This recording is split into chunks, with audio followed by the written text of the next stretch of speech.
जैसे वायु रहित स्थान।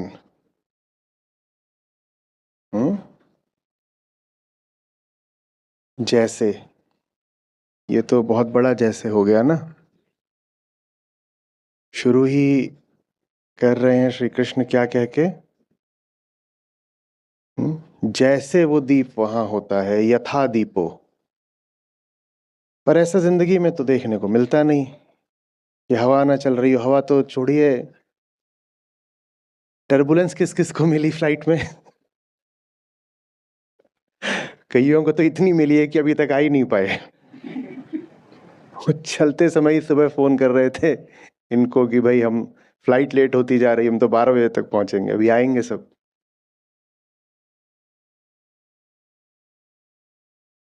तो जमीन, आसमान में भी कभी ऐसा होता है वात रहित स्थान? हम्म, होता है। तो ये तो फिर बहुत बड़ी शर्त रख दी गई ना कि निवातस्थो। वात माने क्या होता है? निवात माने, और निवातस्थ माने ऐसा स्थान जहां हाँ वायु चल ही ना रही हो या हो ही ना वायु। तो हम कह रहे हैं जिंदगी में तो ऐसा देखने को मिलता नहीं कि कोई जगह ऐसी है जहां पर वायु जनित कंपन नहीं है। जीवन का तो मतलब ही यही है कि प्रकृति गति करती रहेगी, और जब प्रकृति गति करेगी तो उसके थपेड़े जीव पर पड़ेंगे, क्योंकि जीव भी क्या है? प्रकृति का पुतला मात्र। ठीक है। जैसे वायु रहित स्थान पर स्थित दीपक की लौ कंपित नहीं होती। वैसे ही वो योगी जिसका चित्त संयमित है कंपित नहीं होता, क्योंकि वो आत्मा में युक्त है।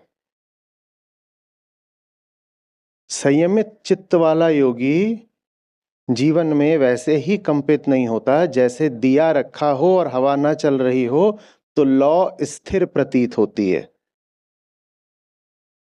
पर हमें तो दिख रहा है कि जीवन में दिया क्या, आंधी तूफान झंझावात सब चलते रहते हैं, है ना? तो फिर ये बात भौतिक शरीर के लिए तो नहीं कही जा रही होगी, क्योंकि जितने भी भूत हैं, भूत मतलब भौतिक तत्व, वो तो सब लगातार गति करते ही रहते हैं ना। बाहर कुछ नहीं भी हो रहा हो तो भी हो सकता है कि शरीर में कुछ हो जाए। कोई आवश्यक नहीं है कि बाहर से आकर के कोई आपको ठोकर मारे तो ही शरीर बीमार हो। आवश्यक है क्या? आप अपने आप को बहुत सहेज कर रुई के फाहे में लपेट कर रखते हो तो भी शरीर बीमार हो सकता है ना। तो जरूरी नहीं होता कि बाहरी जो शरीर है उसको सुरक्षित रखा जा सके, कपने से बचाया जा सके। जरूरी छोड़िए, संभव ही नहीं है। तो फिर हम वेदांत की विशेष शर्त के अनुसार स्वयं से सवाल करेंगे कि ये संबोधित किसको है बात? तन को संबोधित तो नहीं हो सकती, क्योंकि तन तो लगातार वायु से क्या आशय है? यही सब जो भौतिक तत्व है। वैसे भी जो पंचभूत होता है उसमें वायु सम्मिलित है। तो वायु को प्रतिनिधि मानिए पूरे संसार की भौतिकता का, और वो आकर के शरीर को तो कभी भी कपा सकती है। बहुत कुछ हो सकता है, जो कुछ भी भौतिक है उसको भौतिक जगत निश्चित रूप से हिला डुला सकता है, कपा सकता है। हिलाना कपाना छोड़िए, धूल धूसरित कर सकता है, बिल्कुल मिट्टी में मिला सकता है ना। बाहर से एक गोली आएगी, गोली भी बड़ी चीज होती है, एक वायरस आएगा बाहर से ही आता है और हमें वापस मिट्टी कर जाएगा। होता है ना ऐसा। तो फिर ये बात संबोधित किसको है? शरीर को तो नहीं संबोधित है। शरीर को तो नहीं संबोधित है, किसको संबोधित है? अहम को संबोधित है। पूरी गीता ही किसको संबोधित है? कोई भी श्लोक ऐसे नहीं कर लेना है कि जैसे बात भौतिक हो, ठीक है ना? अर्जुन के शरीर में कुछ खोट आ गई थी क्या? तो कृष्ण अर्जुन के शरीर को क्यों संबोधित करेंगे? समस्या कहां आ रही थी? अहम जो आसक्त हो रहा था, भ्रमित मोहित हो रहा था, समस्या वहां आ रही थी ना। शरीर तो संभावना है कि अर्जुन का हो सकता है श्री कृष्ण से भी ज्यादा बलिष्ठ रहा हो, ज्यादा लड़ाइयां अर्जुन ही लड़ते थे। तो शरीर को तो नहीं संबोधित किया गया है कि किया गया है? शरीर तो स्वयं गीताकार का एक दिन एक बाण का शिकार हो गया ना। तो शरीर को तो नहीं संबोधित किया गया है। किसको संबोधित किया गया है? अहम को। तो जो बात कही जा रही है बड़ी सीधी, बड़ी प्यारी और बड़ी काव्यात्मक है। बाहर से हिलते डुलते रहना उस पर तुम्हारा बस नहीं चलेगा। प्रयास भी मत करना कि तुम बाहर से स्थिर हो जाओ। मूर्खता है ये कि हम अडोल बैठते हैं, अकंप बैठते हैं, हिलते ही नहीं कर पाओगे। बाहर जो हो उसको प्रकृति के हवाले कर दो। प्रकृति का शरीर है, मां ने दिया है, मां देख लेगी। बाहर जो है उसको अस्तित्व के हवाले कर दो। अस्तित्व से क्या आशय होता है जब भी हम कहते हैं अस्तित्व? प्रकृति। अस्तित्व माने आत्मा नहीं होता। अस्तित्व माने कोई रहस्यमयी खुफिया चीज नहीं होता कि आप कहीं अस्तित्व की मंशा है। और इस तरह से हमें बड़ा अच्छा लगता है जो हमें नहीं पता माने अज्ञात है उसको अज्ञेय जैसा बना देना। अहंकार अज्ञात को अज्ञेय क्यों बनाना चाहता है? अज्ञात का अर्थ होता है मुझको नहीं पता, मेरी सीमा है, या हो सकता है मेरा आलस हो, मेरी मूर्खता हो, तो इस कारण मैं नहीं जानता। अहंकार नहीं कहेगा कि मुझे ज्ञात नहीं है, मेरे लिए अज्ञात है। वो क्या कहेगा? अज्ञेय है। अज्ञेय माने जाना जा ही नहीं सकता, माने मैं तो ठीक हूं, मैं तो ठीक हूं, ये जो विषय है यही अज्ञेय है, तो मैं क्या करूं? मेरी थोड़ी कोई गलती हो गई, विषय ही अज्ञेय है। तो एक तो अपनी जान बच गई और जिम्मेदारी बच गई, क्योंकि यदि मात्र अज्ञात है तो जिम्मेदारी आ जाती है कि भाई अज्ञात है तो जाकर ज्ञात करो, भाई अज्ञात है तो जाकर ज्ञात करो, नहीं पता तो जाकर पता करो। तो एक तो अपनी जिम्मेदारी बच गई और दूसरे बड़े दंभ का दावा करने को मिल गया। क्या दावा? हम तो अज्ञेय के सम्मुख खड़े हैं, फलानी बात अज्ञेय है। अरे फलानी बात अज्ञेय है तो तुम अपने मुंह से क्या बोल रहे हो? अज्ञेय तो वो है जिसको उच्चारित भी ना कर पाओ, जो वचन में ही ना आ पाए, जो अवचनीय है, वो होता है अज्ञेय। तो तुम मुंह से कैसे बोल रहे हो? समझ में आ रही है बात ये? तो ये जो शरीर है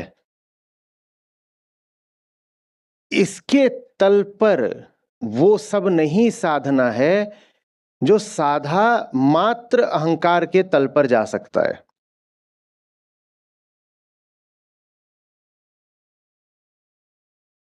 अकंप, अचल, अडोल शरीर कभी नहीं हो पाएगा, क्योंकि शरीर वो दिया है जो सदा हवाओं के हवाले है।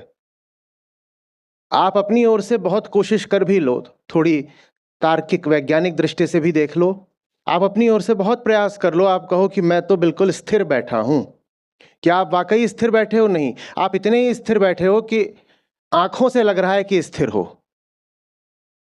अगर कोई संवेदनशील यंत्र लगा दिया जाए तो बिल्कुल पता चलेगा कि आप में अभी भी कंपन वाइब्रेशन हो रहा है, आप स्थिर तो बैठे ही नहीं हो।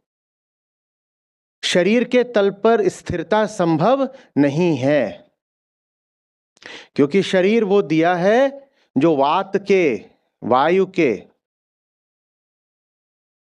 सब तत्वों के हवाले है। हवाले भी क्या है? उन्हीं से उठा है, उन्हीं में से एक है।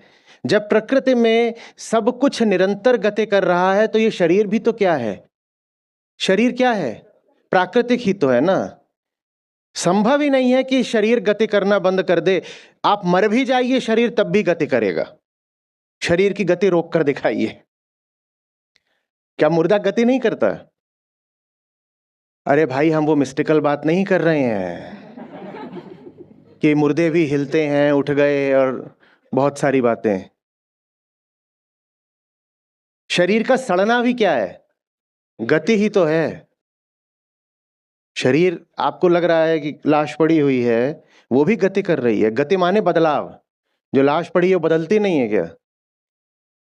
इतनी तेजी से बदलती है कि सब प्यार व्यार भूल जाता है, जल्दी से लेकर भागते हैं कि फूंको इसको। गति को रोकना संभव नहीं है, प्रयास भी मत करिएगा। जो गति अर्थात बदलाव के विरुद्ध हो गया, वो जीवन के ही विरुद्ध हो गया। बदलाव को बाहर बाहर रोकने का प्रयास नहीं करना है। बाहर चल रही है चक्की, वो चलेगी। तो मतलब क्या है? बाहर जो हो रहा है होने दें। आपका प्रश्न ही ठीक नहीं है, क्योंकि जैसे हम हैं, बाहर जो हो रहा होता है हम उसको होने दे नहीं सकते। पूछो क्यों? क्योंकि हमने अपनी पहचान ही बाहर से बना ली होती है। तो बाहर जो चल रहा होता है, अगर हम उसको चलने देंगे तो हम भीतर भी चलने लग जाएंगे।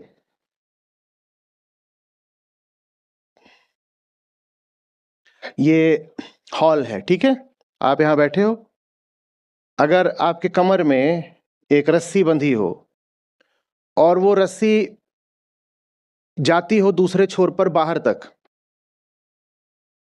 और बाहर लोग उस रस्सी को पकड़ पकड़ के चलें, तो आपका क्या होगा? आप भी हिलने डुलने लग जाओगे ना। हाँ, तो यहां जो भीतर बैठा है, घट भीतर जो तत्व विराजे, ये जो यहां भीतर बैठा है, ये कौन है? यही है, ये अहंकार है, ये यहां बैठा हुआ है। लेकिन ये अकेला तो कभी रह नहीं सकता। अहंकार माने द्वैत, अकेला वो रह नहीं सकता। अहंकार अकेला हो गया तो क्या हो जाएगा? आत्मा हो जाएगा। तो उसमें दम नहीं है कि अकेला रहे। तो उसने अपनी डोर जो है बाहर से बांध रखी होती है। तो बाहर जब भी कुछ चलता है तो भीतर वाला भी चलना शुरू कर देता है। बाहर कोई गति होती है, उसके परिणाम में, उसकी प्रतिक्रिया में भीतर भी गति शुरू हो जाती है। तो ये प्रश्न ही ठीक नहीं है कि बाहर जो हो रहा है क्या होने दें, क्या हम कुछ ना करें। अरे भाई, बाहर जो हो रहा है वो आप होने दे ही नहीं सकते। वास्तव में चूंकि बाहर से आपने नाता जोड़ लिया है, नाता भी ऐसा गहरा कि उसे नाता नहीं कहते, उसे तादात्म्य कहते हैं, संबंध नहीं कहते। संबंध छोटी बात होती है। शुद्ध कहना है तो हम कहते हैं तादात्म्य। वह तद मैं हूं, वह मैं हूं। मैं हूं नहीं, मैं हूं नहीं, वह मैं हूं। बाहर से नाता हम ऐसा जोड़ते हैं, कहते हैं वह मैं हूं। तो बाहर जो हो रहा है उसे हम होने दे ही नहीं सकते। फिर बाहर से वो आपका ऐसे खींचेगा, डोर नाड़ा आपने बांध रखा है, उसने पकड़ रखा है, वो खींचेगा। तो फिर आप क्या करोगे? आप उसको खींचोगे। वो आपको खींच रहा है तो आप यहां हिलोगे, डुलोगे, गिरोगे।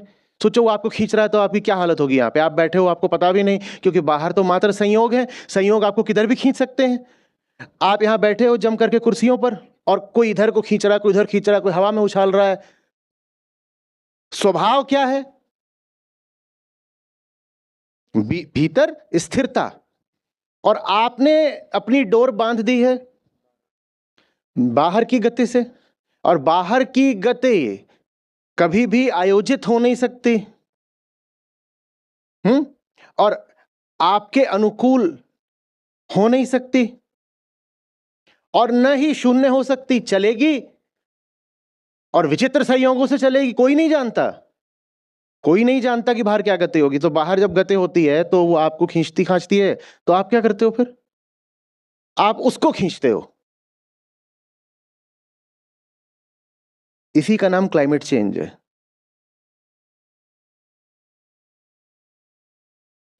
बाहर जो हो रहा है उसको अपने अनुसार बदलने का, नियंत्रित करने का, तोड़ने फोड़ने का प्रयास करना। और ये प्रयास करना मजबूरी बन जाती है, क्योंकि हम क्या करें, हमने अपने आप को बांध दिया है बाहर से, और जो बाहर हो रहा होता है वो हमें बड़ा दुख देता है। देगा ना। बाहर मेरी कामनाएं स्थित हैं, बाहर मेरे डर स्थित हैं, बाहर मेरी आशाएं, मेरे रिश्ते स्थित हैं। सब स्थित बाहर है और मेरे हिसाब से चलते नहीं। आप में से किस किस के संबंधी आपके हिसाब से चलते हैं? अब हो गया ना, दुख हो गया ना, हो गया कि नहीं हो गया?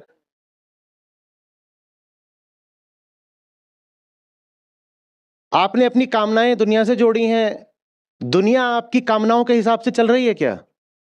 अच्छा ठीक है, किस किस की कोई ना कोई कामना, बहुत लंबी डोर दे रहा हूं, किस किस की कोई ना कोई कामना पिछले 24 घंटों में अधूरी रह गई है, टूट गई है?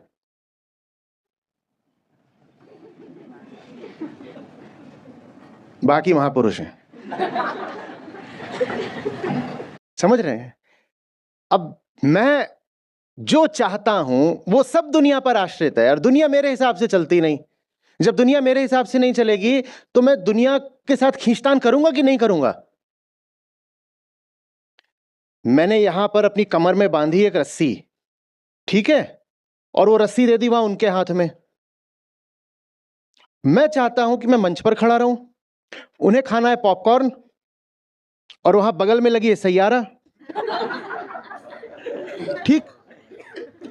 तो वो तो अपने हिसाब से चलेंगे, मुझे मेरे हिसाब से जीना है, ये मेरा क्षेत्र है, ठीक है, मैं भीतर वाला, ये मेरा क्षेत्र है, मुझे यहां रहना है। उनको जहां होना है उनको वहां होना है, प्रकृति के अपने इरादे हैं, उनका भी कहना ठीक है, उनको अपने हिसाब से चलना है, मैं क्यों रोकूं? और मेरा भी कहना ठीक है, मुझे यहां रहना है, मुझे कोई क्यों रोके? समस्या ना उनमें है ना मुझ में है, समस्या इस रस्सी में है। इसी का नाम हमने कहा क्लाइमेट चेंज है। अब जब तक वो ताकतवर थे वो क्या कर ले जाते थे? वो मुझे घसीटे लिए जाते थे और मैं भी वहां बैठ करके आपको छोड़ के,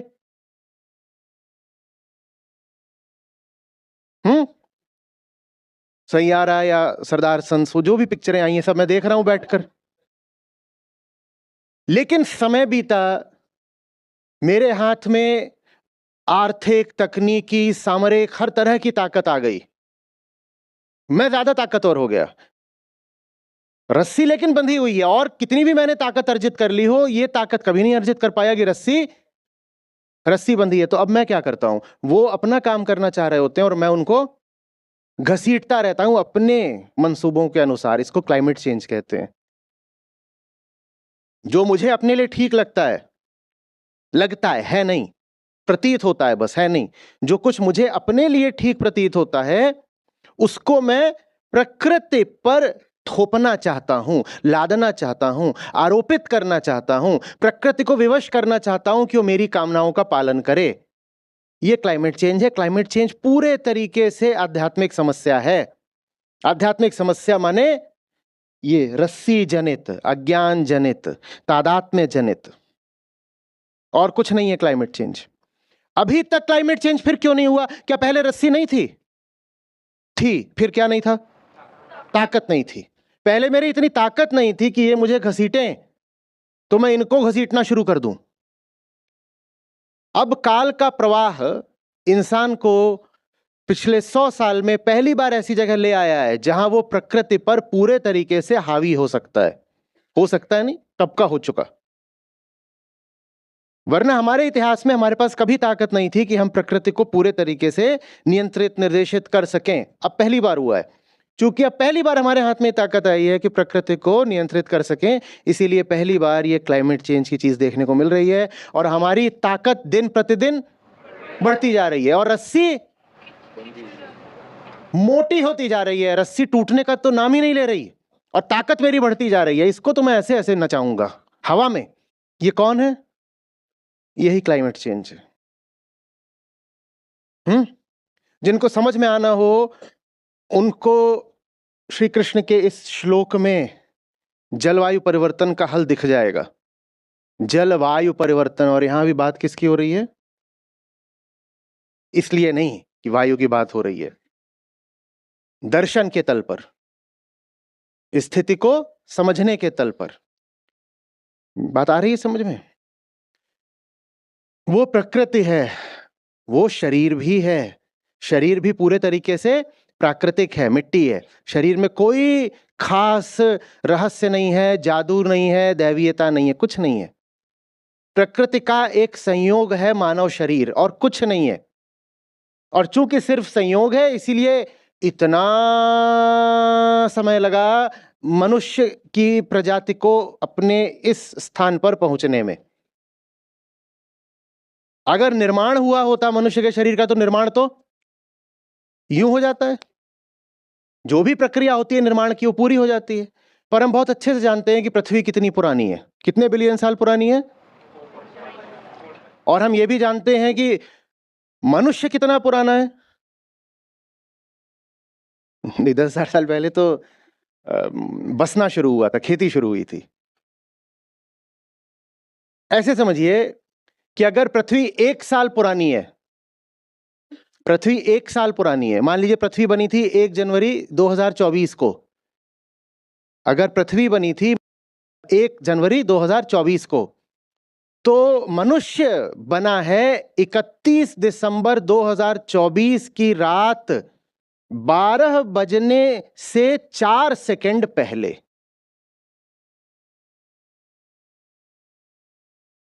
11:59:56। अब समझो, ये रिश्ता है हमारा और प्रकृति का। प्रकृति अगर 1 साल पुरानी है, तो हम 4 सेकंड पुराने हैं। इतना समय लग ही गया मनुष्य के शरीर को बनने में, क्योंकि हम सिर्फ संयोग हैं, और संयोगों में समय लगता है। मैं आपके हाथ में एक डाइस दे दूं, डाइस कौन सी, वो जो बच्चे उछाल छाल खेलते हैं, उसमें कितने फेसेस होते हैं? 6। और मैं आपसे कहूं तब तक उछालो जब तक 60 बार 6 ना आ जाए, एक के बाद एक। आपको कब तक उछालनी पड़ेगी? मैं कहूं तब तक उछालो जब तक एक के बाद एक 60 बार 6 ना आ जाए, तब तक उछालो। कब तक उछालनी पड़ेगी? और अगर मैं कहूं कि बस 60 बार ऐसे ले लेके रख दो 6, तो कितनी देर करना पड़ेगा? तो तुरंत हो जाएगा। लो, 1 बार 2 बार 3 बार 4 बार हाथ से रख दो।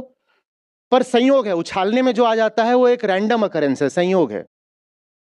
तो आपको अगर 60 बार 6 लाना है, तो आपको हो सकता है साल 2 साल 3 साल उछालनी पड़े, निर्भर करता है आप कितनी गति से उछाल रहे हैं। समझ में आ रही बात? तो इसलिए मनुष्य को बनने में इतना समय लगा है, वरना जिस दिन पृथ्वी आई थी मनुष्य भी उसी दिन आ गया होता ना साथ में। समझ में आ रही बात? मनुष्य संयोग मात्र है मिट्टी का, मिट्टी ही है, उसे और कुछ समझने का प्रयास मत करो। शरीर में जो कुछ हो रहा है वो बिल्कुल वैसे ही है, जैसे नदी नाले बह रहे हैं, जैसे पक्षी हैं, जैसे फसलें हैं, जैसे बैक्टीरिया हैं, जैसे बादल हैं। वो और कुछ नहीं है। कोई बादल कभी थमा देखा? देखा क्या? गंगा को कभी जमा देखा? आप भी नहीं थम पाओगे। किस तल पर? वहां अपनी ऊर्जा मत लगाओ, नहीं बड़ी गड़बड़ हो जाएगी। मैं बताता हूं क्या गड़बड़ होगी। आपने तय कर लिया कि मुझे शरीर को अकंप रखना है, किसी भी मामले में, किसी भी मामले में। एक तो हो सकता है कि मैं जिस मुद्रा में बैठा हूं उस मुद्रा में, और किसी भी तरीके से हो सकता है अकंप रहना है। उदाहरण के लिए, मैं दिन में बस 1 बार खाऊंगा और मैं इस व्रत पर अकंप रहूंगा, ये भी तो शरीर को अकंप रखने वाली बात ही हो गई ना।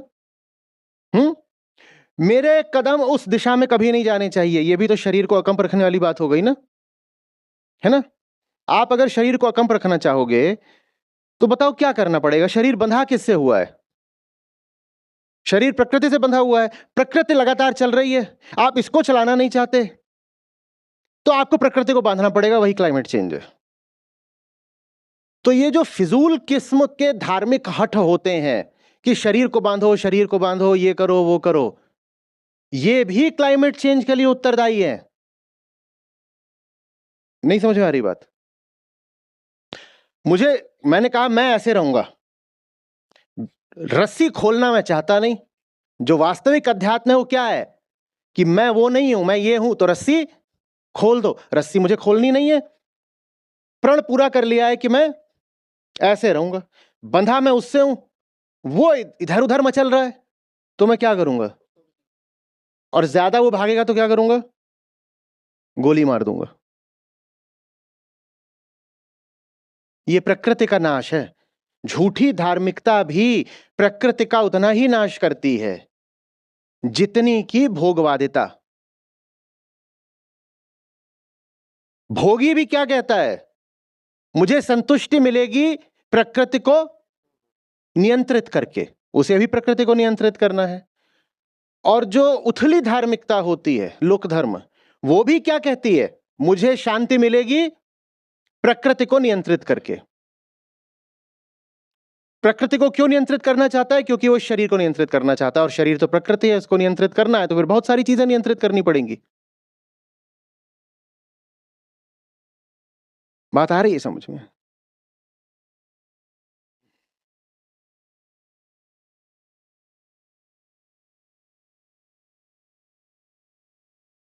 जो बहता है वो बहेगा, तुम प्रयास कर भी लो तो भी वो रुकना तो है नहीं। गीता कह रही है आज, उसको मत बहाने लग जाना, बहना जिसका स्वभाव नहीं। अहंकार मात्र गति में ही जीवित रह सकता है, और अहंकार को गति मिलती है उस रस्सी से। रस्सी काट दो अहंकार के पास, गति का न बहाना बचेगा न साधन। अहंकार हमने जैसे कहा कि मिट जाए तो आत्मा है, इसको दूसरे तरीके से भी समझिए आज। अहंकार रुक जाए तो भी आत्मा है। मिटना ही जरूरी नहीं है, रुकना भी पर्याप्त है।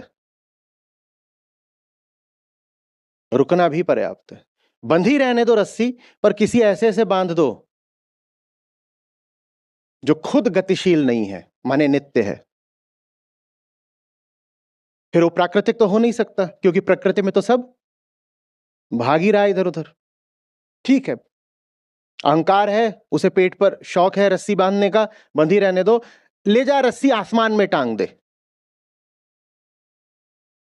रस्सी को ले जा करके आसमान में टांग दो। जो भी तरीका हो सकता है, लगाओ हुक वहां, जो भी विधि हो सकती है, रस्सी को ले जाओ आसमान में टांग दो। अब गति कैसे होगी? अहंकार को गति के लिए कोई विषय चाहिए, विषयों के पीछे पीछे ही तो भागता है ना वो, विषयों के साथ ही तो बदलता है ना वो। तुम्हें बंधा ही रहना है, बड़ा अकेलापन लगता है कि अरे किसी से नहीं जुड़ेंगे तो अकेले हो जाएंगे, अकेले हो जाएंगे। तो जुड़ जाओ ना, आसमान से जुड़ जाओ। न वो गति करेगा न तुम करोगे। वो भी चैन से बैठा है, तुम भी चैन से बैठोगे। आ रही है बात समझ में? तो इसलिए ये यथा है। यथा बाहर गति, जैसे जैसे वायुहीन गतिहीन जगह पर आपको अकंप दिया दिखाई देता है, वैसे भीतर हो जाओ, वैसे भीतर हो जाओ।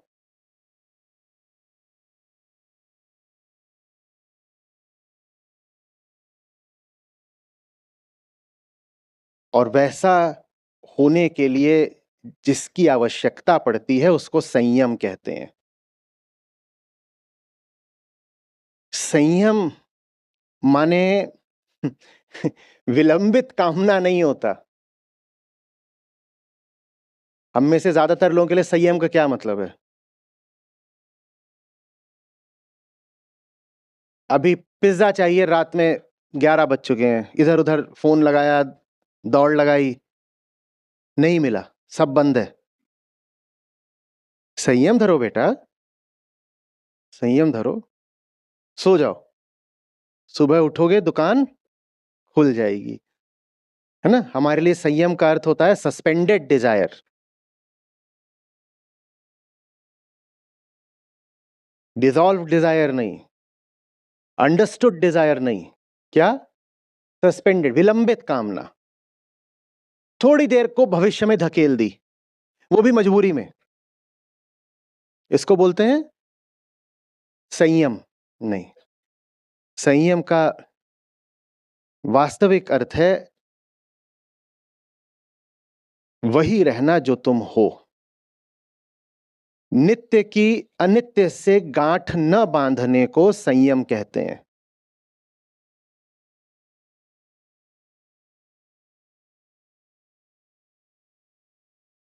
जब नित्य की अनित्य से गांठ ही नहीं,